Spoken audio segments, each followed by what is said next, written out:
नमस्कार, आप देख रहे हैं दूरदर्शन किसान कार्यक्रम हेलो किसान में आप सभी का स्वागत है। मैं हूं आपके साथ मोनालिसा। हेलो किसान कार्यक्रम जो कि एक लाइव फोन इन कार्यक्रम है, इसमें हम कृषि संबंधी विषयों पर अपने विशेषज्ञों से विस्तार से चर्चा करते हैं, लेकिन इसके साथ ही आप भी अपने सवालों के साथ इस कार्यक्रम में हमारे साथ जुड़ सकते हैं।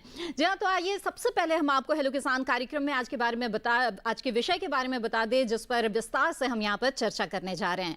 तो आज के विषय है मृदा स्वास्थ्य पर्यावरण सुरक्षा के लिए बायोगैस तकनीक, और इसके साथ ही गर्मियों में सब्जियों की देखभाल पर भी विस्तार से हम चर्चा करेंगे इस कार्यक्रम में। अगर इन विषयों से जुड़े हुए सवाल आप पूछना चाहते हैं तो आप कॉल कर सकते हैं हमारे टोल फ्री नंबर पर। तो नोट कर लें हमारा टोल फ्री नंबर 1800-113060 और 1800-113061। ये दोनों टोल फ्री नंबर हैं जिन पर आप कॉल कर सकते हैं और सवाल पूछकर विशेषज्ञ मेहमान से राय ले सकते हैं। तो आइए अब आपका परिचय हमारे विशेषज्ञ मेहमानों से करा दें। हमारे साथ इस वक्त स्टूडियो में मौजूद है डॉक्टर जेपी डबास जी, जो कि प्रधान वैज्ञानिक है भारतीय कृषि अनुसंधान संस्थान पूसा नई दिल्ली में। आपका बहुत बहुत स्वागत डॉक्टर डबास इस कार्यक्रम में। और इसके साथ ही हमारे साथ जुड़े हुए हैं डॉक्टर मनोज कुमार पांडे, जो कि पौध रोग विशेषज्ञ हैं कृषि विज्ञान केंद्र भदोही उत्तर प्रदेश में। डॉक्टर पांडे, आपका भी बहुत बहुत स्वागत है इस कार्यक्रम में। तो इस कार्यक्रम में हम हमारे विशेषज्ञों से चर्चा की शुरुआत करते हैं, और सबसे पहले जैसा कि हमारा आज का विषय है डॉक्टर डबास, जो मृदा स्वास्थ्य और पर्यावरण सुरक्षा, इसके लिए बायोगैस तकनीक के बारे में हम जानेंगे आपसे। लेकिन जब मृदा स्वास्थ्य की हम बात करते हैं तो सबसे पहले हमें समझाएं कि आज के दौर में जो स्थितियां हैं उसमें आप मृदा संबंधी जो समस्याएं हैं उसे किस तरह से देखते हैं? मोनालिसा जी, आपने बिल्कुल ठीक कहा। हमारी जो कृषि का आधार हमारी मिट्टी है, और मिट्टी से ही हमारे पौधे को 16 से 17 पोषक तत्वों की आपूर्ति होती है, तभी वो हमें अच्छी फसल दे पाता है। पिछले काफ़ी समय से हम सघन फसल चक्र अपना रहे हैं, जिसमें एक खेत में कई कई फसलें एक साल में हम लेते हैं, और उसी के अनुरूप हम खाद नहीं दे पाते हैं या पोषक तत्व नहीं दे पाते हैं। इससे मिट्टी में इन पोषक तत्वों का ह्रास होता जा रहा है जी, जिससे ह्रास होने की वजह से उत्पादन कम हो रहा है, बीमारी कीड़ों का प्रकोप हो रहा है, और साथ साथ में अनाज में या फल में या सब्जियों में वो गुणवत्ता नहीं आती जो आनी चाहिए। वो तभी आएगी जब हमारी मिट्टी स्वस्थ हो, यानी कि उसके अंदर सभी के सभी पोषक तत्व संतुलित मात्रा में उपलब्ध हो। उसके साथ साथ में मिट्टी का पीएच मान वो जितना भी न्यूट्रल होगा उतना बेटर होता है। अगर वो एसिडिक होती है तो दिक्कत है जी। उसमें अगर बहुत सारे नमक हैं तो भी दिक्कत है। तो ये भी एक मिट्टी के स्वास्थ्य से जुड़ी हुई चीजें हैं। दूसरी बात आती है कि हमारी मिट्टी के 3 प्रकार के गुण होते हैं जी, जैविक, भौतिक और रासायनिक। जैविक गुणों में भी काफी ह्रास हो रहा है काफी दिनों से, क्योंकि हमारे किसान भाई काफी कम मात्रा में देसी खादों का प्रयोग कर रहे हैं जी। और जितना हम देसी खादों का प्रयोग कम मात्रा में करते हैं तो हमारी मिट्टी के अंदर जीवांश तत्वों की मात्रा कम हो जाती है। उसके साथ साथ में जो लाभदायक सूक्ष्म जीव हैं उनकी संख्या भी घटने लगती है। तो इस तरह से हमारी जैविक जो उसकी गुणवत्ता है वो प्रभावित होती है। बिल्कुल। दूसरी बात आती है भौतिक गुणवत्ता। भौतिक गुणवत्ता का तात्पर्य ये है कि हमारे मिट्टी के कणों का जुड़ाव किस प्रकार से है जी, उसमें पानी किस प्रकार से रुकता है, पोषक तत्व किस प्रकार से संचलित हैं।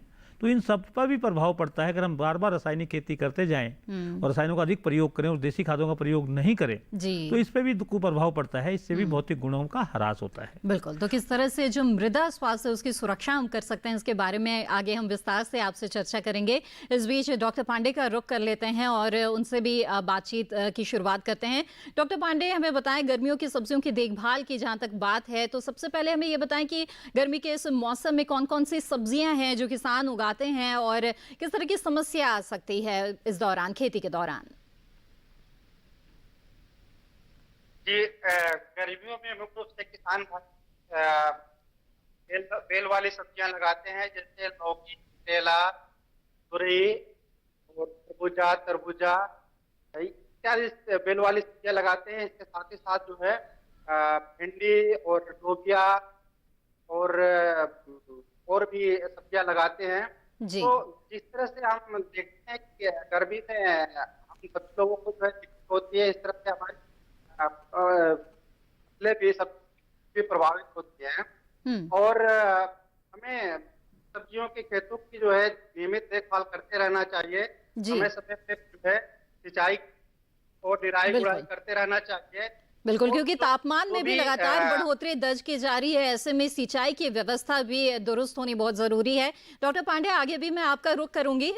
इस वक्त चर्चा को आगे बढ़ाते हुए डॉक्टर डबास आपके पास में आना चाहूंगी। मृदा के बारे में आपने बताया, और जब हम पर्यावरण की बात करते हैं तो पूरे पर्यावरण का एक अंश मिट्टी है, लेकिन इसके अलावा भी और कई बातें जो हैं वो पर्यावरण के अंदर आती है। तो पर्यावरण से जुड़ी जो समस्याएं अभी सामने आ रही हैं हमारे साथ, वो कौन सी प्रमुख समस्याएं हैं जो खासतौर पे कृषि से भी संबंधित हैं?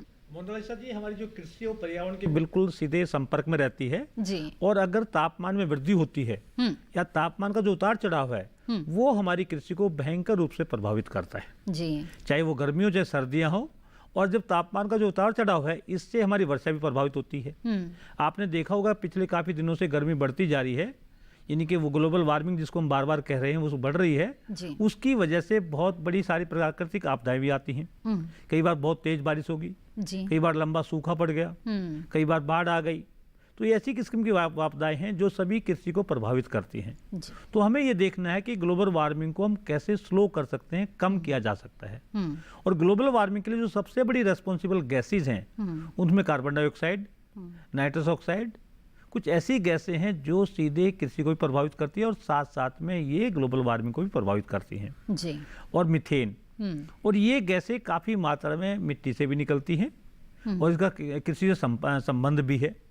तो हमें ये देखना है कि इन गैसों का उत्सर्जन को किस प्रकार से हम नियंत्रित कर सकते हैं, कम किया जा सकता है, जिससे कि वातावरण में तापमान का उतार चढ़ाव को रोका जा सके और वातावरण को गर्म होने से बचाया जा सके, ग्लोबल वार्मिंग से बचाया जा सके। और यह समस्या केवल भारत की नहीं है बल्कि पूरे संसार में आई हुई है। और आपने देखा होगा कि बार बार हम हरित तकनीकी की बात करते हैं, ग्रीन टेक्नोलॉजी, यानी कि जो टेक्नोलॉजी किसी प्रकार से वातावरण को प्रभावित ना करे और हमारी आवश्यकताओं को पूरी करे, उसी को हम ग्रीन टेक्नोलॉजी कहते हैं जी। और ये जो बायोगैस टेक्नोलॉजी है ये उनमें से ग्रीन टेक्नोलॉजी में से एक प्रमुख टेक्नोलॉजी है, क्योंकि ये गैसों के उत्सर्जन को भी कम करती है और साथ साथ में मिट्टी के स्वास्थ्य को भी बढ़ाती है और वातावरण को साफ सुथरा रखने में इसका बहुत बड़ा योगदान है। तो डॉक्टर डबास, हम ये कह सकते हैं कि चूंकि कृषि और पर्यावरण का बिल्कुल सीधा संबंध है और ऐसे में जो पर्यावरण में प्रदूषण बढ़ता जा रहा है और जो ग्लोबल वार्मिंग बढ़ती जा रही है, इससे कम करने के लिए जो कृषि कार्य किसान कर रहे हैं उनमें अगर कुछ खास तौर तरीकों में बदलाव लाए तो वो इसमें कम करने में, इस प्रदूषण को कम करने में एक महत्वपूर्ण भूमिका निभा सकते हैं। बिल्कुल मोनालिसा जी, आपने बिल्कुल ठीक कहा। हम इस तकनीक के बारे में इसलिए बात करना चाह रहे हैं कि एक ऐसी तकनीक है जो किसान के लिए बहुत ज़्यादा लाभप्रद है, वातावरण के लिए बहुत सुरक्षित है, वातावरण के लिए बहुत सेफ है और सुरक्षित है, अच्छी तकनीकी है और इसके साथ साथ में मिट्टी के स्वास्थ्य को बढ़ाने में बहुत बड़ा योगदान दे रही है। और सबसे बड़ी बात यह है कि किसान की उत्पादन लागत को कम करती है। अच्छा। और साथ साथ में उत्पाद की गुणवत्ता को बढ़ाती है, यानी कि किसान को स्वावलंबी बनाने में या गाँव को स्वावलंबी बनाने में इसका काफी बड़ा योगदान हो सकता है। और ये एक ऐसी तकनीक है जो हम इंपोर्ट करते हैं, जैसे काफी बड़ी मात्रा में हम जितनी गैसेज हैं इंपोर्ट करते हैं जो खाना बनाने के लिए प्रयोग होती है और आजकल ये गैसें गांव में पहुंच गई है, तो ये उसको रिप्लेस करती है। इनके उस गैस से बेटर गैस हमारे किसान के घर पे ही बन सकती है। उसको किसी पर आरक्षित नहीं होना, ना ही किसी को निर्भर होना। उसके घर में गैस पैदा हो रही है तो उसका खुद का प्रयोग करके वो उसका पूरा लाभ उठा सकता है। उसके साथ साथ में उसकी जो खाद की गुणवत्ता है वो भी अच्छी हो जाती है जी। और यह गैस उसके लिए बहुत लाभप्रद हो सकती है और तकनीकी बहुत लाभप्रद हो सकती है। मैं तो ये कहूँगा भारत के जितने भी किसान हैं जो पशुपालन करते हैं, जो कृषि करते हैं, उनके घर में इस तकनीक का होना बहुत जरूरी है। और यही कारण है कि केंद्र सरकार जो है पिछले लगभग 40-50 साल से इस तकनीक को बढ़ावा देने के लिए बहुत सारी योजनाएं चला रही है और बहुत तरह से किसानों की मदद करने का प्रयास करी है और किसानों को अनुदान भी योजनाओं के बारे में भी जानेंगे। और हमारे किसान साथी जो ये कार्यक्रम देख रहे हैं उन्होंने जाना कि बायोगैस तकनीक जो है उसके काफी सारे फायदे हैं, लागत भी कम आती है और पर्यावरण भी इससे सुरक्षित रहता है। तो मुझे उम्मीद है कि इस तकनीक को और जानने के लिए हमारे जो किसान साथी है वो जरूर कॉल करेंगे हमारे इस कार्यक्रम में और इसके साथ ही हम बातचीत को भी आगे बढ़ाएंगे। डॉक्टर पांडे इस बीच हमारे साथ जुड़े हुए हैं, एक बार फिर से रुक करते हैं इनका। डॉक्टर पांडे, बेल वाली सब्जियों के बारे में आप बता रहे थे, गर्मियों के मौसम में खास तौर पे किसान बेल वाली सब्जियां लगाते हैं, तो ऐसे में इन फसलों की देखभाल के लिए किसानों को क्या करना चाहिए? देखिए, गर्मियों में किसान भाई से जो सब्जियां लगाते हैं, लौकी, तरोई और कद्दू और करेला, जी, जो है बीमारी और कीड़ों की समस्याएं आती हैं। जो बीमारियों की मुख्य समस्या आती है उसमें जड़ गलन और तना गलन की समस्या आती है, और कीड़े इसमें जो है मुख्य रूप से जो है फल मक्खी और जो है कद्दू वर्गीय सब्जियों का लाल कीड़ा लगता है। अब जैसे देखिए कि किसान भाई कहते हैं कि तो बीमारियों को रोकने के लिए या अंधाधुंध जो है रासायनिक कीटनाशकों का और कीटनाशकों का इस्तेमाल करते हैं जी। इससे बचना है। मैं आने वाले 5 में विश्व पर्यावरण आने वाला है, इसमें पर्यावरण को बचाना है, जल जमीन को बचाना है, तो हमें कम से कम रासायनिक कीटनाशकों का जी जी। डॉक्टर पांडे, एक बार फिर से मैं आपका रुख करूंगी। इस बीच हमारे साथ कार्यक्रम की पहली कॉलर जुड़ गई है। इनका सवाल यहाँ पर हम ले लेते हैं। सिमरन जी कांगड़ा से इस वक्त हमारे साथ जुड़ी हुई हैं। सिमरन जी, स्वागत है आपका, पूछिए अपना सवाल। मैम, जैसे ना ठंडी से 2-3 महीने कान बांध रखे हैं, दवा चल रहे हैं, डॉक्टर को ही बताया, लेकिन कान थोड़ी देर के लिए खुल जाते हैं फिर बंद हो जाते हैं। सिमरन जी, आपकी आवाज हम साफ साफ तौर पर नहीं समझ पा रहे हैं, एक बार फिर से आप अपना सवाल दोहरा सकती हैं कृपया। मैम, जैसे ना हमारे लड़की कान है ना 2-3 महीने से बंद हो गए हैं, ठंडी से बंद हो गए हैं। हेलो जी जी। बंद हो गए हैं, वैसे डॉक्टर को बताया, दवाई डाल रहे हैं, उसके बाद। सिमरन जी, माफ कीजिएगा, मुझे लग रहा है कि आप कुछ स्वास्थ्य संबंधी समस्या के बारे में बता रही हैं। हमारा जो कार्यक्रम है स्वस्थ किसान, उसमें हम स्वास्थ्य संबंधी विषयों को लेते हैं। हेलो किसान कार्यक्रम में हम खेती किसानी से जुड़ी जो बातें हैं उस पर विषयों पर चर्चा करते हैं और विशेषज्ञों से जानकारी लेते हैं। आज हम खासतौर पर बायोगैस तकनीक के बारे में बात कर रहे हैं और इसके साथ ही जो गर्मी की सब्जियां हैं उनकी भी देखभाल की बात कर रहे हैं। तो बातचीत को यहाँ पर आगे बढ़ाते हैं। और डॉक्टर डबास, आपने बताया हमें कि किस तरह से फायदा है बायोगैस तकनीक का, लेकिन अब हमें समझाइए कि ये तकनीक है क्या। ये तकनीक ये है कि हमारे जो किसान भाई पशु रखते हैं और पशु से जो गोबर होता है उसका 6 से 7 महीने तो कुल्ले बना के अपना खाना बनाने के लिए उनका प्रयोग करते हैं। इससे जब जलाते हैं तो उससे धुआं भी होता है, पोल्यूशन भी होता है और ये धुआं हमारे पर्यावरण को भी प्रभावित करता है। साथ साथ में जो खाना बनाने वाली जो महिला है उसके स्वास्थ्य को भी प्रभावित करता है जी। और इस काम के लिए महिलाओं को कई घंटे इस काम में करना पड़ता है हर रोज, और साथ साथ में अनहाइजीनिक कंडीशंस होती हैं जिसमें वो काम करती है, बीमार होने की संभावनाएं रहती हैं। और अगर हम इस गोबर को उपले ना बनाए तो हम इसका खाद बनाते हैं। खाद जो बनाते हैं वो खुले में बनाते हैं, उससे भी काफ़ी मात्रा में पोषक तत्वों का ह्रास हो जाता है और खाद की गुणवत्ता भी अच्छी नहीं बनती है। तो इन दोनों समस्याओं के समाधान के लिए भारतीय कृषि अनुसंधान संस्थान पूसा नई दिल्ली ने 1947 में एक तकनीकी विकसित की थी जिसको कहते हैं बायोगैस। यानी कि हमने एक छोटा संयंत्र बनाना है जिसमें एनारोबिक डाइजेशन होगा। उसमें जो भी सड़ने गलने वाली चीजें हैं, गोबर है या दूसरी चीजें हैं, वो डाल दी जाती हैं। उसमें एनारोबिक डाइजेशन होता है, यानी कि ऑक्सीजन के बगैर सड़न होती है। और ऑक्सीजन के बगैर जब सड़न होती है तो उसमें बदबू नहीं आती है। उसमें 2 गैस बनती है, एक मीथेन और एक कार्बन डाइऑक्साइड। मीथेन गैस ज्वलनशील होने की वजह से इसको हम हार्वेस्ट कर लेते हैं और चूल्हे में जला के जैसे हम दूसरी गैस जलाते हैं वैसे ही हमें इससे ऊर्जा भी मिल जाती है। और मीथेन से हम इंजन भी चला सकते हैं, यानी कि जो हमारे किसान भाइयों के घर में इंजन ट्यूबवेल के लिए है या चक्की के लिए है या चैप कटर के लिए है तो उसको भी चलाया जा सकता है। इसके अलावा इस तकनीक में अगर गैस को हम साफ कर लें, लेकिन उसके लिए बहुत बड़ा प्लांट चाहिए, यानी कि कई हजार क्यूबिक मीटर के प्लांट चाहिए, तो उसको हम बायो सीएनजी में भी कन्वर्ट करके एज ए सीएनजी भी यूज कर सकते हैं। और इस गैस से हम लोग बिजली बना के बिजली ग्रिड में बेच सकते हैं। तो इसकी बहुत सारी संभावनाएं हैं, लेकिन ये जो संभावनाएं बड़े स्तर पे है, लेकिन किसान के स्तर पे ये संभावना बहुत अच्छी है कि वो अपनी गैस की आवश्यकता की पूर्ति भी कर सकता है और साथ ही साथ में बहुत अच्छी किस्म का खाद इससे पैदा होता है। बिल्कुल, जो तो खाद कृषि के अन्य खादों से कहीं बेहतर है। ऊर्जा की जरूरत तो होती है और इसके लिए भी काफी खर्च करना पड़ता है किसानों को, और इसी ऊर्जा की जो जरूरत है वो अपने यहाँ पर बायोगैस तकनीक से वो पूरी कर सकते हैं। चलिए आगे बढ़ते हैं। एक और कॉलर हमारे साथ इस बीच जुड़ गए हैं, उनका सवाल यहाँ पर ले लेते हैं। सौरभ जी हमारे साथ इस वक्त धार मध्य प्रदेश से जुड़े हुए हैं। सौरभ जी, स्वागत है आपका, पूछिए अपना सवाल। सौरभ जी, टीवी का वॉल्यूम बंद कर दीजिएगा और सीधे सीधे फोन लाइन के जरिए कृपया हमसे बातचीत करें।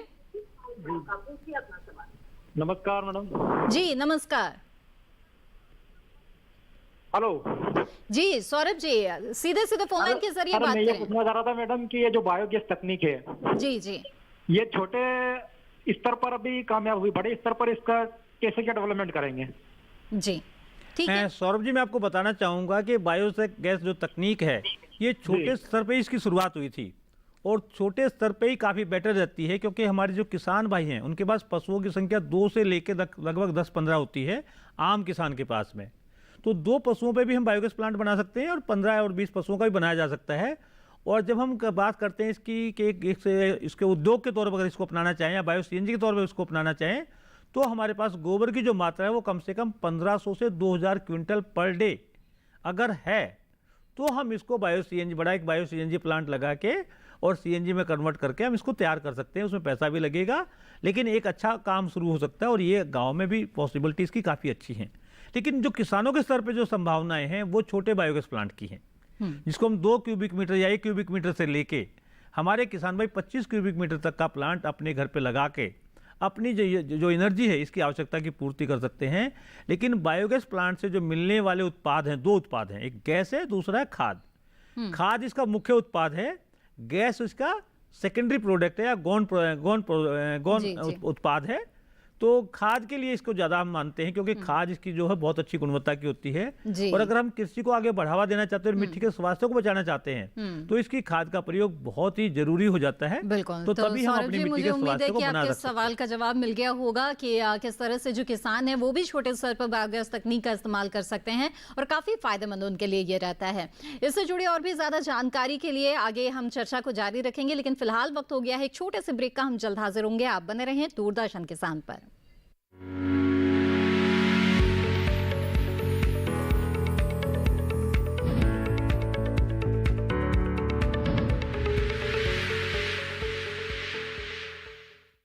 अरे भाई, सुना नहीं क्या? केसीसी ने किसानों का जिंदगी बदल दिया है। देश के छोटे किसान 1,60,000 रुपये तक का कर्ज बिना किसी गारंटी को ले पाएंगे। ब्याज खोरों से भी पीछा छुटा। मैं तो जैविक खेती का पूरा सामान मंगा लिया, केसीसी का भी कोई दबाव नहीं है। ब्याज चुकाने के लिए पूरा 1 साल मिलता है।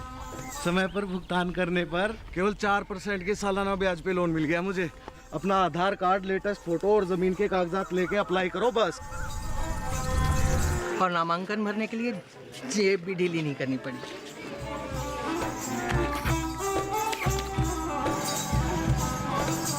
चाचा, उधार चुकाने के 24 घंटे के बाद उतने ही पैसे वापस निकाल सकते हैं। केसीसी ने किसानों की जिंदगी वाकई बदल दी है। तो आप भी किसान क्रेडिट कार्ड अपनाएं और सहजता से ऋण पाएं।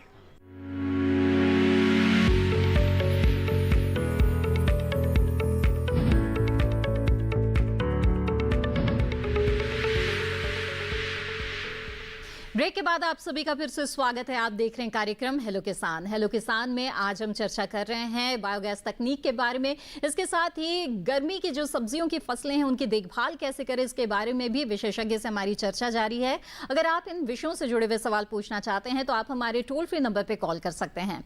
बातचीत को यहाँ पर आगे बढ़ाएंगे, लेकिन इससे पहले एक कॉलर हमारे साथ जुड़ गए हैं तो उनका सवाल यहाँ पर ले लेते हैं।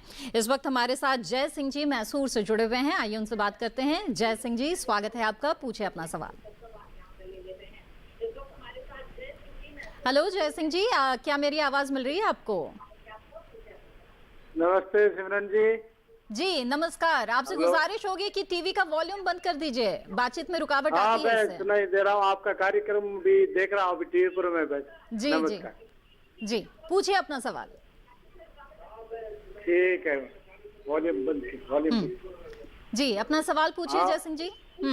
सिमरन जी, मैं सवाल पूछना चाहता था कि जो बायोगैस टेक्नोलॉजी का आपने जो प्रोग्राम ये किया है वो मैं देखा है जी, उसके लिए और कितना लागत का ये प्लांट होगा, इसके लिए मैं पूछना चाहता था ये प्रश्न। जी जी बिल्कुल, ठीक है। जय सिंह जी, जब हम लागत की बात करते हैं तो हमें देखना होता है कि हमारे पास में हमें कितना बड़ा प्लांट बनाना है। इसका प्लांट 1 क्यूबिक मीटर से लेके हम 6-7 हज़ार क्यूबिक मीटर तक का बना सकते हैं। तो आम जो किसान है वो सामान्यतः बनाते हैं 1 क्यूबिक मीटर से लेकर लगभग 25 क्यूबिक मीटर के प्लांट बनाते हैं, क्योंकि उनके पास इतनी ही मात्रा में गोबर उपलब्ध होता है। क्योंकि प्लांट का जो मुख्य खाना है वो गोबर या प्लांट वेस्ट है। तो जितना होता है हम उसी के आधार पर प्लांट का डिसाइड करते हैं कि उसको किस साइज का प्लांट बनाना चाहिए। तो जो प्लांट बनता है 1 क्यूबिक मीटर का, उसकी जो लागत आती है वो लगभग 30 से 35 हज़ार रुपये आती है। जो प्लांट बनता है लगभग 4 क्यूबिक मीटर का, उसकी लागत लगभग 50 से 55 हज़ार हो जाएगी। जो प्लांट 6 क्यूबिक मीटर का, उसकी लागत हम 60-65 मान सकते हैं। 10 क्यूबिक मीटर के प्लांट की लागत 80 से 90 हज़ार के करीब मान सकते हैं। और जो 20 क्यूबिक मीटर का जो प्लांट होगा, उसकी लागत लगभग 1,60,000 से 2 लाख के आसपास आ सकती है। और इसी के अनुपात में जो हम बड़े प्लांट बनाएंगे तो उनकी भी लागत आती रहेगी। लेकिन जो लागत आती है, इसके साथ साथ में सरकार इसमें कुछ अनुदान भी देती है, और वो अनुदान मिलता है आपको राज्य सरकारों के माध्यम से। केंद्र सरकार के जो हमारा MNRE है, ministry of non conventional energy sources है, वहाँ से ये अनुदान जाता है।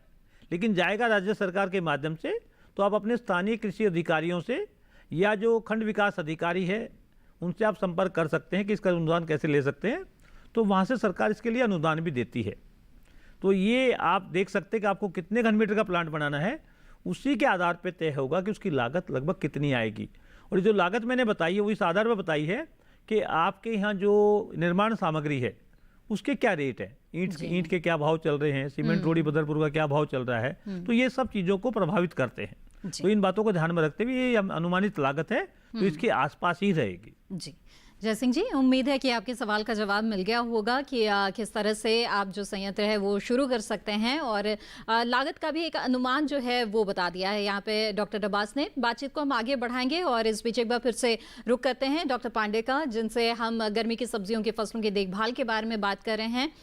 डॉक्टर पांडे, आपसे हम जानना चाहेंगे कि बेल वाली जो सब्जियां जिसकी हम बात कर रहे थे, उनमें किस तरह के कीड़े लग सकते हैं और किस तरह से इस समस्या का समाधान किसान निकाल सकते हैं। लेकिन इस सवाल का जवाब जानने से पहले मैं आपसे गुजारिश करूंगी कि चूंकि आप स्काइप पर हमारे साथ हैं, आपकी आवाज़ कई बार टूट रही है, तो अगर आप जो अपना हेडफोन है उसको अपने मुंह के पास लेके बोले तो हो सकता है कि आपकी जो आवाज़ है हम साफ साफ तौर पर सुन पाएंगे। जी बताएं, तो किस तरह की जो कीड़े की समस्याएं हैं वो आ सकती हैं? जी जो हमारी कद्दू वर्ग की सब्जियां में जो लगाते हैं, हाँ, उसमें जो एक मुख्य समस्या आती है, उसमें जो है कद्दू वर्ग की सब्जियों का लाल कीड़ा का प्रकोप होता है। और दूसरा जो है फल का, जो फलों में जो है अंडे दे करके और सड़ा देती है, और फलों में जो है इसके जो है मैगट जो है रेंगने लगते हैं। तो अगर इन रोगों से हमको बचना है तो रासायनिक दवाओं का न के बराबर इस्तेमाल करना है। और जो कद्दू वर्ग की सब्जियों का लाल कीड़ा है, इसकी रोकथाम के लिए तो नीम ऑयल या नीम ऑयल 1500 ppm का 5 मिलीलीटर मात्रा लेकर पानी में घोल करके छिड़काव करें। तो ये जो कद्दू वर्ग की सब्जियों का लाल कीड़ा बच सकते हैं। साथ में इस घोल कोई ना कोई जरूर मिलाएं, जिससे कि दवा जो है एक बार जो है छिड़काव हो। दूसरा जो मुख्य कीड़ा है फल पत्ती, इसमें जो है फल की अंडे देती है फलों के ऊपर, और जो है सड़ जाता। डॉक्टर पांडे, आपसे एक बार फिर से हम यहाँ पर बातचीत करेंगे। इस बीच हमारे साथ एक कॉलर जुड़ गए हैं, उनका सवाल यहाँ पर ले लेते हैं। और अशोक जी हमारे साथ प्रयागराज से इस वक्त जुड़े हुए हैं। अशोक जी, स्वागत है आपका, पूछे अपना सवाल। पहले आवाज है जी। नमस्कार अशोक जी। अशोक जी, अपना सवाल पूछ सकते हैं आप। हाँ सर, मैं ये जानना चाह रहा था। नमस्कार मैम, मैं प्रयागराज से बोल रहा हूँ जी। हाँ, मैंने अभी कद्दू की खेती प्रारंभ की है।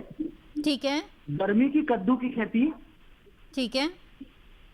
और उसमें जो उसका प्रारंभिक टिप है हमारे मतलब पौधों का, तो वो मैम झुलसता जा रहा है सबके सब। मैंने हाइब्रिड कद्दू लगवाया है। अच्छा, पौधे झुलस रहे हैं अशोक जी? हेलो, चलिए, जो हम समझ पाए हैं डॉक्टर पांडे, अशोक जी हमारे साथ प्रयागराज से जो जुड़े हुए हैं, उनका कहना है कि अभी गर्मी की कद्दू की जो फसल है उन्होंने लगाई है और पौधे झुलसने की समस्या आ रही है। तो क्या वजह हो सकती है और क्या करें?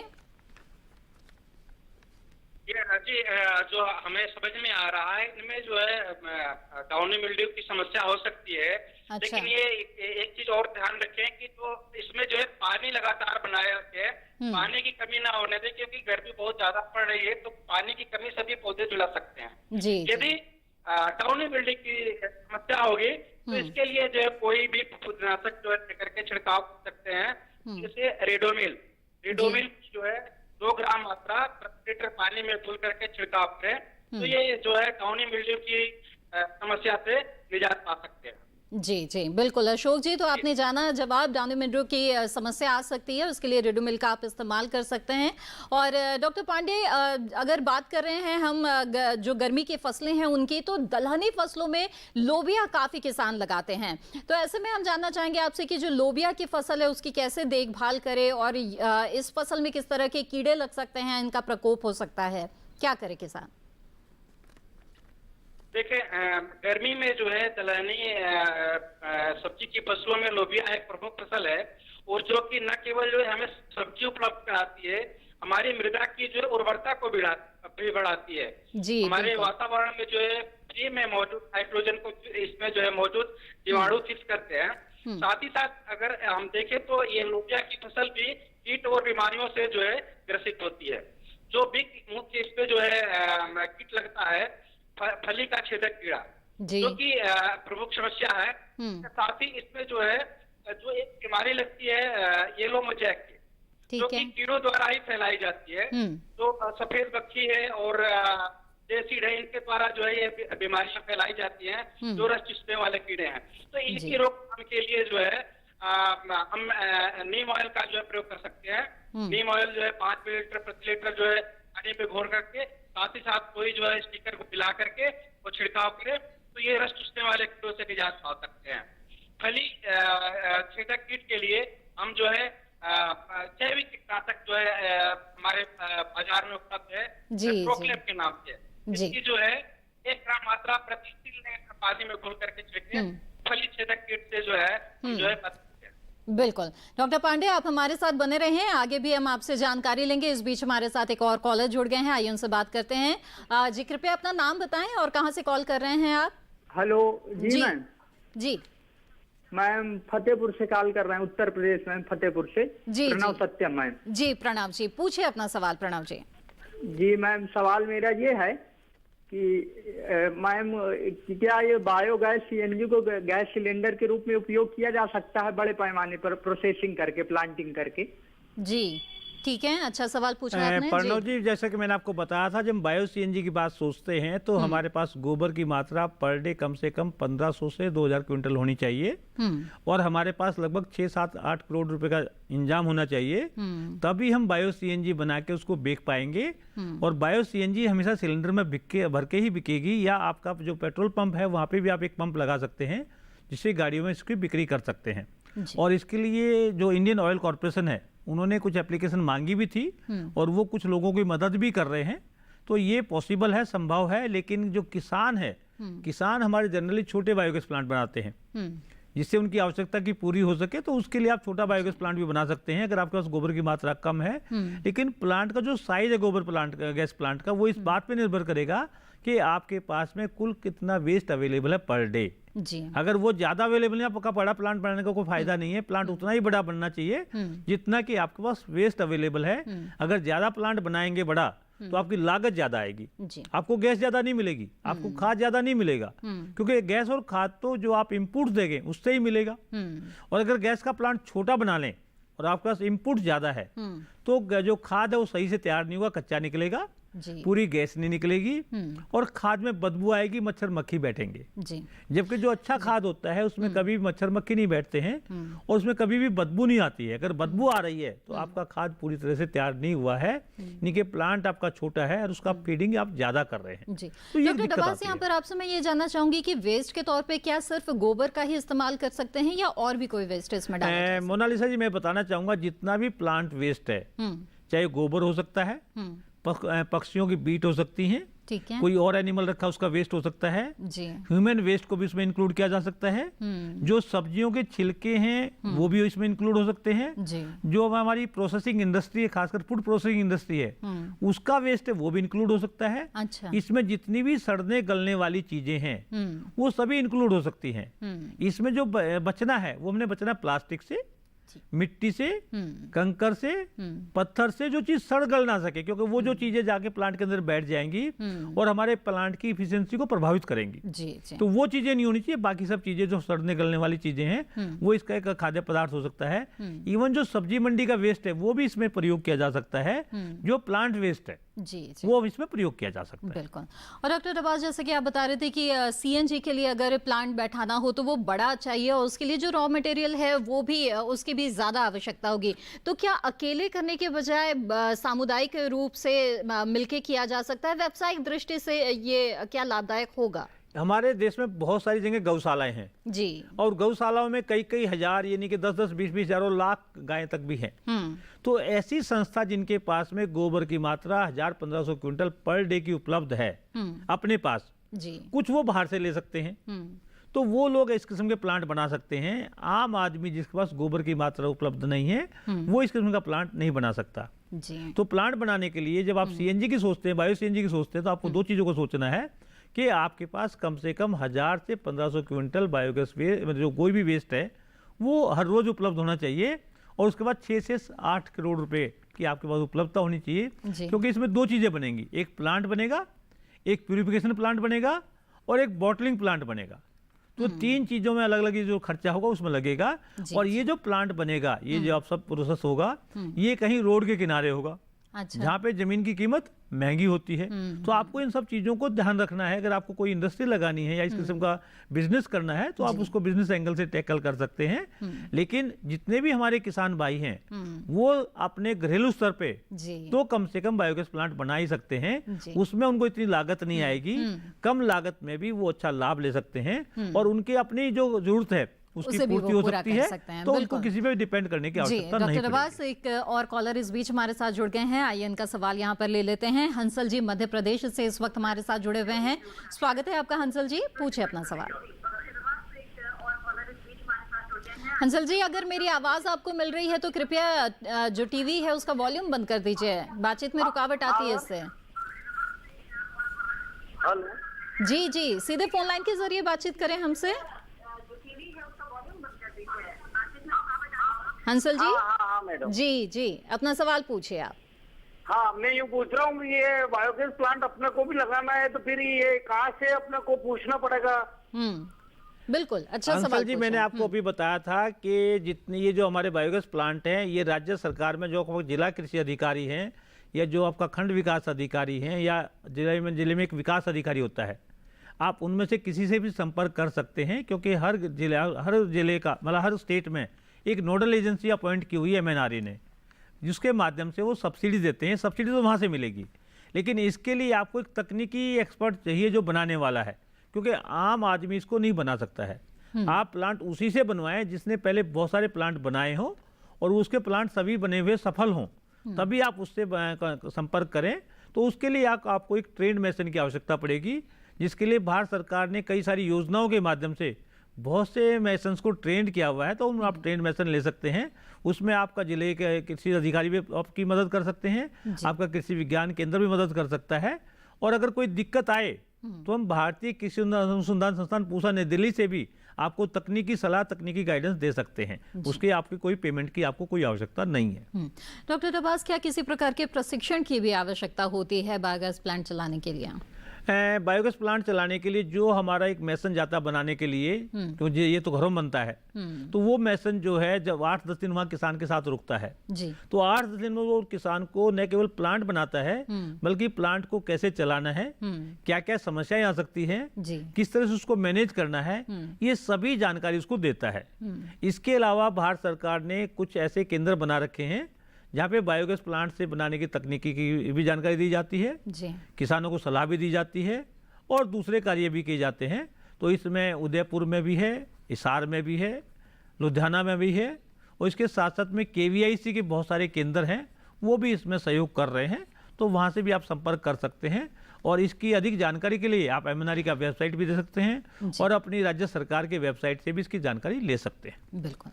आइए आगे बढ़ते हैं। इस वक्त हमारे साथ एक और कॉलर जुड़ गए हैं कार्यक्रम में, उनका सवाल यहाँ पर लेते हैं। सुखजीत जी इस वक्त फिरोजपुर से हमारे साथ जुड़े हुए हैं।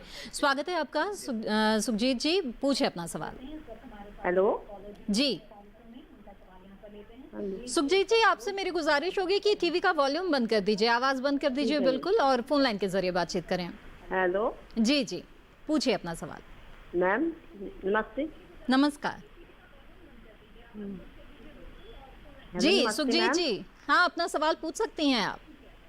मैम जो लौकी है और कद्दू है और टमाटर है, उनके फूल जड़ रहे हैं और पत्तों में शेक हो रहे हैं। पत्ते क्या हो रहे हैं? शेक हो रहे हैं, पत्तों में शेक। अच्छा ठीक है। डॉक्टर पांडे हमारे साथ सुखजीत जी जुड़ी हुई हैं और अपनी समस्या बता रही है कि जो लौकी, टमाटर और अन्य जो सब्जियां हैं उनके फूल झड़ रहे हैं। देखिए लौकी में जो है फूल झड़ रहा है वो तो दूसरी वजह है, लेकिन टमाटर में जो है टेम्परेचर ज्यादा होने की वजह से फूल झड़ने की समस्या आ सकती है। ठीक है, ठीक है। वो जो है तापमान को तो हम नियंत्रित नहीं कर सकते हैं, लेकिन एक जो है फूल झड़ने से रोकने के एक हार्मोन होता है, इसका जो छिड़काव करें तो शायद जो है फूल का झड़ना रुकता है। तो ये जो है एक ग्राम जो है 6 लीटर पानी में मिला करके इसका छिड़काव करें तो रुक जाएगा। लौकी और जो है अन्य कद्दू वर्गीय सब्जियों में तो फूल का झड़ना जो है बीमारी की वजह से होता है, अच्छा। जो है बटराट की वजह से होता है, जो एक फफूंदी की वजह से होता है।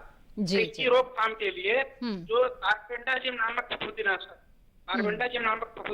को जो है 1 ग्राम प्रति लीटर पानी में घोल करके छिड़काव करें तो ये जो है लौकी और अन्य कद्दू वर्गीय सब्जियों के जो है फूलों का झड़ना जो है रुक जाएगा। बिल्कुल बिल्कुल। डॉक्टर पांडे ने तो यहाँ पर जानकारी दे दी है। डॉक्टर दबास, आप संक्षेप में क्या कुछ सुझाव आप भी देना चाहेंगे? डॉक्टर जो सुखजीत जी ने सवाल मैं किया। इनको 2 चीजें बताना चाहूंगा कि इस समय तापमान बहुत अधिक चल रहा है। पांडे जी ने जैसे बताया है कि इस तापमान पे टमाटर के अंदर फूल रुकेंगे भी नहीं और ना ही फ्रूट सेट होगा। जब तक तापमान लगभग 35 डिग्री के आसपास ना आ जाए तो टमाटर में फ्रूट सेट नहीं होगा। दूसरी बात, जो घिया और इन्होंने तोरई की बात की है, उसमें जो पत्तों में छेद होने का कारण कोई कीड़ा हो सकता है। उसके लिए जैसे पांडे जी ने पहले बताया था, नीम ऑयल या आप अपने घर में नीम की पत्तियों को उबाल के ठंडा करके उसका भी अगर छिड़काव करते हैं उससे भी लाभ मिल सकता है। इसके साथ साथ में इस तापमान में लौकी भी कम बनेगी, क्योंकि लौकी और ये जो तोरई की जो बात करते हैं इसमें नर और मादा फूल अलग अलग आते हैं, और जब तापमान बढ़ जाता है तो नर फूलों की संख्या बढ़ जाती है और मादा फूलों की संख्या घट जाती है। जी जी। और जब तक ये संख्या का सही समांतर ना रहे तो तब तक इसमें फ्रूट्स कम सेट होते हैं, तो थोड़ा तापमान सेट हो जाए। मुझे उम्मीद है बहुत ही विस्तार से आपको यहाँ पे सुझाव मिले। इन सुझावों पर आप अमल जरूर करेंगी। इसी के साथ हेलो किसान कार्यक्रम में वक्त हो चला एक और छोटे से ब्रेक का। हम जल्द हाजिर होंगे। आप बने रहें दूरदर्शन किसान पर।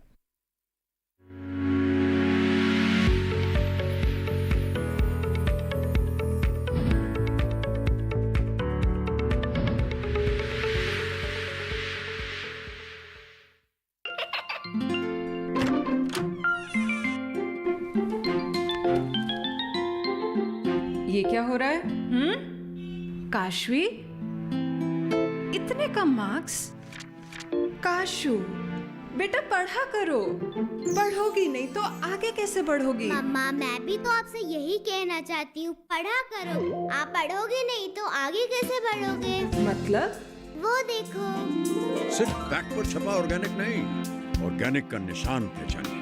पीजीएस ऑर्गेनिक का ये लोगो उन किसानों की पहचान है जो आज भी परंपरागत विधि से रसायन मुक्त खेती कर आपके लिए शुद्ध फसल उपजा रहे हैं। अब समझे मम्मा, अगर मैं प्योर ऑर्गेनिक फूड नहीं खाऊंगी तो अच्छे मार्क्स कहाँ से लाऊंगी? अच्छा बच्चों, जैविक खेती की इस मुहिम को आगे बढ़ाइए, शुद्ध ऑर्गेनिक अपनाइए।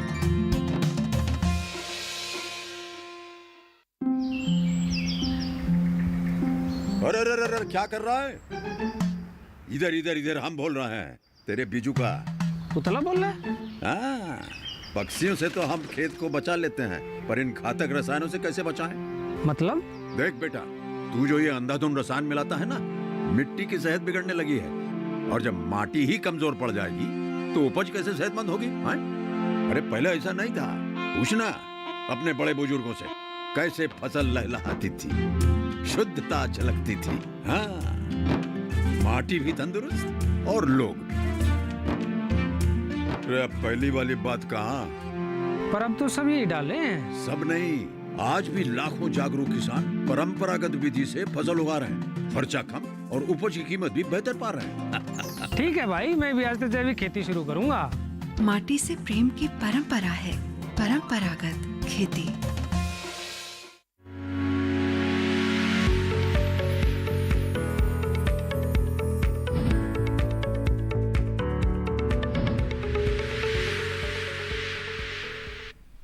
ब्रेक के बाद आप सभी का फिर से स्वागत है। आप देख रहे हैं कार्यक्रम हेलो किसान। हेलो किसान में आज हम बायोगैस तकनीक और इसके साथ ही गर्मी की सब्जियों की फसलों की देखभाल के बारे में हमारे विशेषज्ञ मेहमानों से विस्तार से चर्चा कर रहे हैं। अगर आप भी इन विषयों से जुड़े हुए कोई सवाल पूछना चाहते हैं और ज़्यादा जानकारी हासिल करना चाहते हैं, विशेषज्ञ से राय लेना चाहते हैं, तो आप हमारे टोल फ्री नंबर पर कॉल कर सकते हैं और सवाल पूछ सकते हैं। बातचीत को यहाँ पर आगे बढ़ाते हैं और डॉक्टर पांडे, मैं आपसे जानना चाहूँगी कि गर्मी की सब्जियों में भिंडी की सब्जी भी काफी लगाते हैं किसान, तो ऐसे में इन फसलों की देखभाल किस तरह से करें या फिर किस तरह की समस्याएं आ सकती है, इसके बारे में भी हमें बताइए। भिंडी जो है गर्मी की जो है बहुत ही प्रमुख फसल है और इसको जो है हमारे भारत के सभी हिस्सों में उगाया जाता है जी। भिंडी में जो है कीड़े और बीमारी दोनों समस्याएं आती हैं। जो बीमारी में मुख्य समस्या है ये येलो वेन मोजेक, जिसको पित्तीरा मोजेक जिसको कहते हैं, जिसमें भिंडी की पत्तियां जो है पीली हो जाती हैं, पत्तियां हरी हो जाती हैं, हरी रहती जैसे पीली हो जाती हैं और जो पत्तियां हरी रहती हैं, तो ये येलो वेन मोजेक इसको बोलते हैं। और जो दूसरी मुख्य समस्या आती है इसमें जो है ये लीफ कर्लिंग, ये दोनों बीमारियां जो है वायरस जनित है। तो ये इसका जो है सबसे पहले हम रोकथाम के लिए क्या करते हैं कि जो बीमारीग्रस्त पौधे दिखाई देते हैं उनको जो है हम खेत से उखाड़ करके और गड्ढा खोद करके दबा देते हैं जी। इसके बाद जो स्वस्थ पौधे बचे हैं उनके ऊपर जो है ये वायरस वाली बीमारियां कीड़ों के द्वारा फैलाई जाती है, जैसे सफेद पत्ती है, तो चाहे वो त्वचा की बीमारी हो, लिप कर्ल की, या जो है येलो वेन मोजेक की, हम जो है कोई जो है के लिए जो है प्रयोग किया जा रहा वाला सिस्टम। जी जी डॉक्टर पांडे, ये जानकारी हम आपसे आगे भी लेंगे, इस बातचीत को जारी रखेंगे, लेकिन इस बीच हमारे साथ एक कॉलर जुड़ गए हैं, उनका सवाल यहाँ शामिल कर लेते हैं। इस वक्त शिवशंकर जी भागलपुर बिहार से हमारे साथ जुड़े हुए हैं। शिवशंकर जी, स्वागत है आपका, पूछे अपना सवाल। जी नमस्कार मैडम। जी नमस्कार। इस सवाल मेरा यह है कि कद्दू है जी, और कद्दू हम लोग जो लगाते हैं वो अलान पर लगाते हैं और जीरी जो है वो सड़ता है और लाल लाल कीड़ा भी आता है जो है ना, वो चुसता है रस। और दूसरा सवाल है मेरा कि करेला भी लगाते हैं, वो भी जो है अलान पर ही लगाते हैं तार सूता के द्वारा, और उसमें जो क्या होता है कि थोड़ा फल देता है, इसके बाद पत्ता धीरे धीरे जो है कोकड़िया जाता है। एक दो पारी जो फल दिया और पिछले सालों से यह बीमारी जो फैला हुआ है जी, और उसका जो है इस्तेमाल बराबर जो है। करेले में क्या समस्या आ रही है? फल आ रहे हैं लेकिन झड़ जा रहे हैं।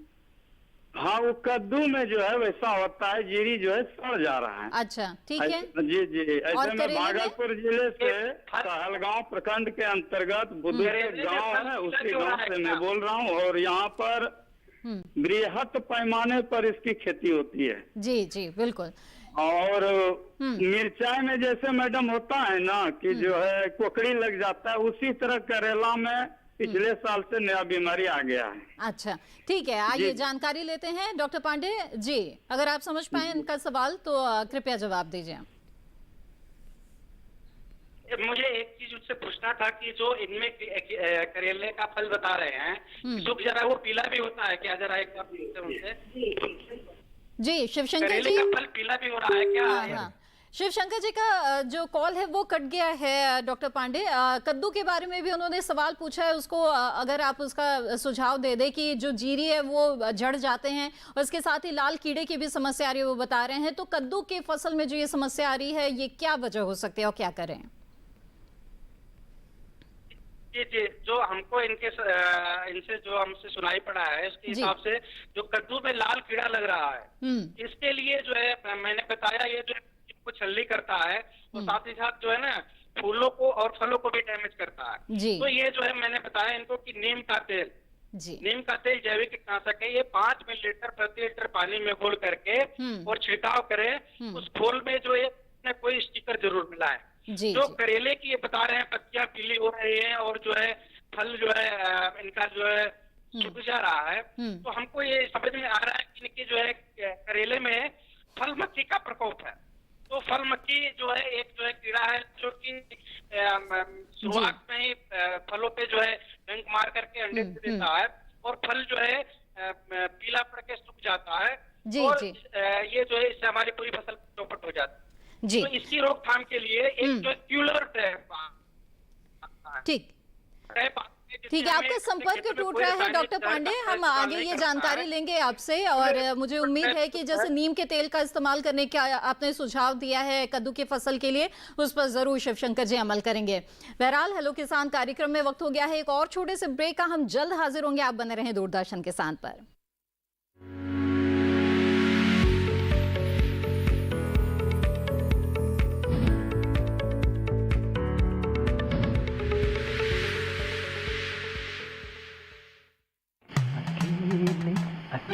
अरे वाह भैया, अकेले अकेले। अरे तू भी ले, पर खाएगा कैसे? मैं ऑर्गेनिक खेती की बात कर रहा रे बेटे। अकेले अकेले खेती कब तक करेगा? मतलब गांव में 20-25 किसानों का समूह बना के पंजीकरण करवा ले, फिर सरकारी ट्रेनिंग भी मिलेगी और मुफ्त जैविक बीज खाद भी। फिर पीजीएस ऑर्गेनिक की सरकारी मोहर के साथ तेरी उपज आकर्षक पैक में पहुंचेगी बड़े बाजार तक। अच्छा हाँ। अरे भाई कहाँ चल दिया? सबको साथ लाने, आमदनी बढ़ाने। तो किसान भाई समझ गए ना, साथ मिलकर ऑर्गेनिक खेती कीजिए, अपनी परंपरा को आगे बढ़ाइए, ज्यादा मुनाफा कमाइए। माटी से प्रेम की परंपरा है परंपरागत खेती।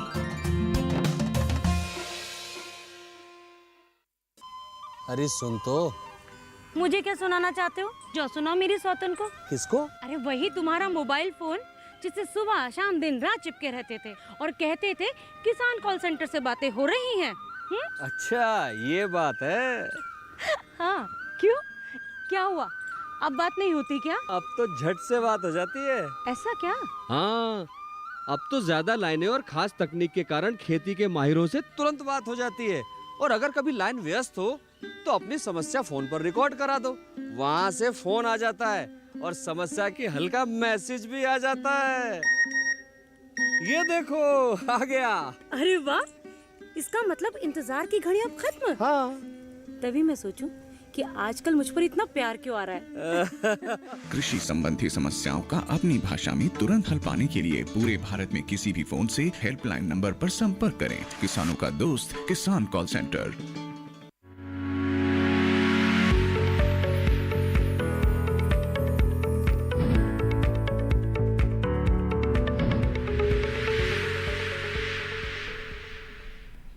ब्रेक के बाद आप सभी का फिर से स्वागत है। आप देख रहे हैं कार्यक्रम हेलो किसान और आज हम बायोगैस तकनीक के बारे में विस्तार से चर्चा कर रहे हैं हेलो किसान कार्यक्रम में। इसके साथ ही गर्मी की सब्जियों के फसलों के देखभाल के बारे में भी बातचीत हमारी जारी है विशेषज्ञ मेहमान से।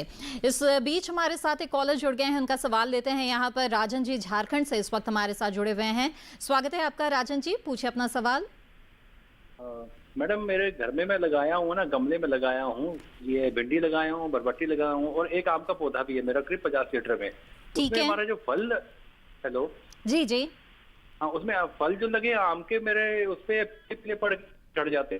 तो राजन जी आपकी आवाज कट रही है बीच बीच में और शायद आपने जी जी सॉरी अभी आ रही मैम? जी बोलिए। हाँ मैडम मेरे में राजन जी माफ कीजिएगा, आपकी आवाज बिल्कुल हमें साफ साफ नहीं मिल पा रही है। जी मिल पा रही है? हेलो जी जी हाँ मैडम, मेरे घर में एक आम का पौधा लगाया हुआ मैंने 50 लीटर में। ठीक है। 2-3 साल हो गए हैं। उसमें क्या होता है ना, फल तो आ जाते हैं लेकिन मूंग की दाल के जितने फल रहते हैं उसके बाद सारे पीले पड़ के झड़ जाते हैं। ठीक है, हाँ, और डिबाज जी एक- आपको जी। सुझाव देना चाहेंगे क्या? मुझे ऐसा लग रहा है कि आपके आम के जो पौधा है इसके अंदर कुछ कीड़े लगे हुए हैं, जिनको हम कहते हैं मैंगो मिलीबग, जो कि उसका रस चूस लेते हैं। रस चूसने की वजह से वो मतलब पद का जो फल का आकार बड़ा नहीं हो पाता, वो गिर जाते हैं। तो सबसे पहले तो आप ये देखो मैंगो मिलीबग है कि नहीं है, और अगर है तो उसके लिए स्प्रे करके उसको दूर करें, उसके बाद ही आपको अच्छे फल मिल पाएंगे। दूसरी बात ये थी, जब आम में जब फूल आता है तो फूल आने के समय पानी नहीं लगाना चाहिए, लेकिन जब आप चने के दाने के बराबर फल बन जाए तो आपको लगातार उसमें पानी देने की आवश्यकता है। तो अगर आप थोड़ी थोड़ी बातों का ध्यान रखें, उसमें खाद की सही मात्रा दें, और आपका जो पौधा है वो कौन सी किस्म का आपने कहाँ से लेके लगाया है, ये 2-3 चीज़ें बड़ी महत्वपूर्ण है जिनका आप ध्यान रख सकते हैं। जी जी बिल्कुल। और अब बायोगैस तकनीक के बारे में बातचीत को हम आगे बढ़ाते हैं। डॉक्टर डिबाज, आपने विस्तार से बायोगैस तकनीक के फ़ायदों के बारे में बताया है, जो पर्यावरण की दृष्टि से भी है, इसके साथ ही व्यावसायिक रूप से भी है किसानों के लिए फ़ायदेमंद। जानना चाहेंगे कि गांव में जो युवा है वो किस तरह से इससे जुड़ सकते हैं, जो कृषक महिलाएं हैं वो कैसे जुड़ सकती है, रोजगार सृजन की दृष्टि से ये कितना महत्वपूर्ण है? मोनालिसा जी, आपने बहुत ही अच्छा सवाल पूछा है कि हमारे बहुत से किसान भाई ऐसे हैं जिनके पास पशुओं की संख्या 15 से 20 या 30 ज़्यादा होती है। जब हमारे पास गोबर का उत्पादन पर डे 2.5-3 क्विंटल होता है तो हम बड़ा प्लांट बना सकते हैं जी। और जो हमारे किसान भाई गांव में दूध पैदा करके बेचते हैं तो दूध का भाव उनको अच्छा नहीं मिल पाता है जी। तो इस प्लांट का अगर आपने बड़ा बायोगैस प्लांट लगा रखा है तो उसके जो गैस मिलेगी, उस गैस से आप इस दूध के अंदर मूल्य संवर्धन कर सकते हैं। दूध से हम पनीर बना सकते हैं, मावा बना सकते हैं, खोआ बना सकते हैं, और उसकी एक साथ बिक्री करके अच्छा पैसा कमा सकते हैं। दूसरी बात यह कि हमारे बहुत से किसान भाई जो दूसरे कृषि उत्पाद बनाते हैं उनमें भी मूल्य संवर्धन कर सकते हैं, और मूल्य संवर्धन करने में इनकी गैस आपके काम आ सकती है जी। और जो ग्रामीण महिलाएं हैं उनके लिए तो बायोगैस एक वरदान है जी। क्योंकि उनको हर रोज गोबर को उठाना पड़ता है, उसके उपले बनाने पड़ते हैं, बिल्कुल उनको संरक्षित करने के लिए बहुत सारे लेबर लगानी पड़ती है। तो एक महिला एक साल में लगभग 100 से 200 मानव दिवस केवल गोबर को हैंडल करने में लगाती है। बिल्कुल। अगर आपके घर में बायोगैस प्लांट बन जाएगा और काफी फायदा भी है, तो आपका सारा का सारा समय रसोई भी साफ सुथरी रहेगी। जो रसोई से निकले हुए जो छिलके उनका भी इस्तेमाल वो बायोगैस प्लांट में कर सकती हैं। डॉक्टर डिबाज, आपने बहुत ही महत्वपूर्ण जानकारी हमें इस कार्यक्रम में दी है, बहुत ही विस्तार से हमें समझाया है कि बायोगैस तकनीक किस तरह से किसानों के लिए फायदेमंद है। मुझे उम्मीद है कि जो किसान इस कार्यक्रम को देख रहे हैं वो जरूर इसका लाभ उठाएंगे। आपका बहुत बहुत धन्यवाद इस कार्यक्रम में शामिल होने के लिए। और इसके साथ ही डॉक्टर मनोज कुमार पांडे जी ने भी हमें विस्तार से बताया है कि गर्मी की जो सब्जियां हैं उनकी देखभाल किस तरह से करनी है। डॉक्टर पांडे का भी बहुत बहुत धन्यवाद इस कार्यक्रम में शामिल होने के लिए। इसके साथ हेलो किसान कार्यक्रम में आज हमने विस्तार से चर्चा की बायोगैस तकनीक और गर्मी की सब्जियों की फसलों की देखभाल के बारे में। आपको बता दें कि कृषि से संबंधित कुछ अगर आप सवाल हम तक पहुंचाना चाहते हैं तो आप हमें ईमेल कर सकते हैं। हमारा ईमेल आईडी है hellokisan2015@gmail.com। इसके अलावा फेसबुक के माध्यम से भी आप हमसे जुड़ सकते हैं। फेसबुक पर हेलो किसान कार्यक्रम से जुड़ने के लिए हिंदी में टाइप करें हेलो किसान। इसके साथ ही हेलो किसान कार्यक्रम का पेज आपको मिल जाएगा फेसबुक पर, और यहाँ भी आप अपनी समस्याएं या सुझाव हमें लिख भेज सकते हैं। साथ ही दूरदर्शन किसान का कॉल सेंटर नंबर है जिस पर कि कॉल करके आप अपने सवाल पहुंचा सकते हैं। टोल फ्री नंबर है 1800-113060। सोमवार से शनिवार सुबह 6 बजे से रात 10 बजे के बीच कॉल करके आप अपने सवाल दर्ज करा सकते हैं। तो इसी तरह से हेलो किसान कार्यक्रम के माध्यम से हमारी कोशिश होती है कि तमाम कृषि संबंधी जो महत्वपूर्ण जानकारियां हैं वो आप तक पहुंचा सके। तो आप इसके लाइव कार्यक्रम से तो जुड़ते ही हैं, लेकिन इसके अलावा ये जानकारियां अगर आप दोबारा देखना चाहते हैं तो आप डीडी किसान के यूट्यूब चैनल से भी जुड़ सकते हैं और दोबारा से कार्यक्रम को देखकर जानकारी हासिल कर सकते हैं। इसी के साथ हेलो किसान की आज की कड़ी में बस इतना ही। हमें दीजिए इजाजत। आप बने रहें दूरदर्शन किसान पर। नमस्कार।